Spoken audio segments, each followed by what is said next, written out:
Et que répondez-vous à, à l'autre camp qui dit que impact vous liez?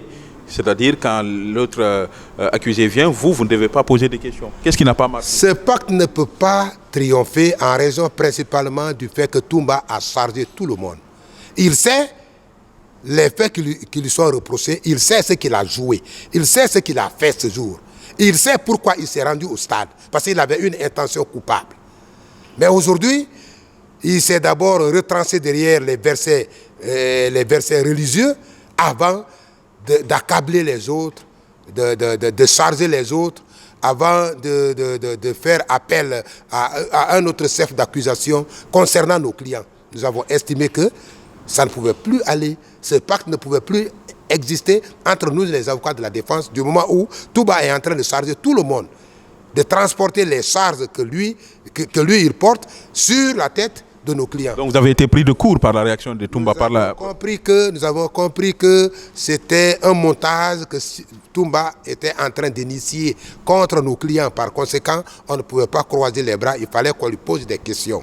Il a répondu à toutes vos questions, vous êtes satisfait? Il a répondu par endroit, et à d'autres questions, il a choisi le rejet pur et simple des questions en disant « j'ai déjà répondu, j'ai déjà répondu ».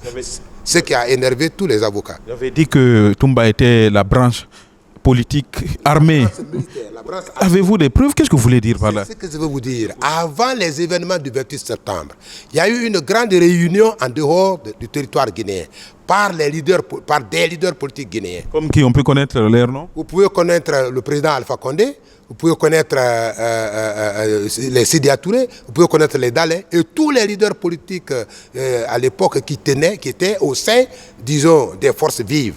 Ils ont tenu une réunion en dehors du territoire guinéen, et au cours de laquelle ils ont déclaré, à travers un communiqué, que le président Dadis sera chassé du pouvoir dès après le carême musulman.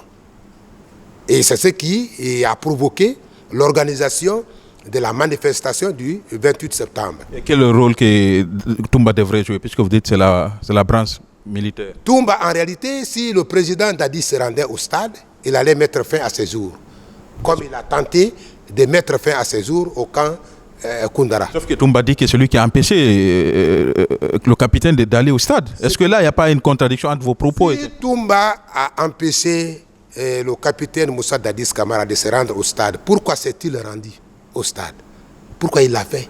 Quelle intention avait-il alors qu'il n'était pas associé à cette organisation, alors qu'il n'était pas associé, invité à la réunion politique, disons au meeting que les forces vives devraient se tenir?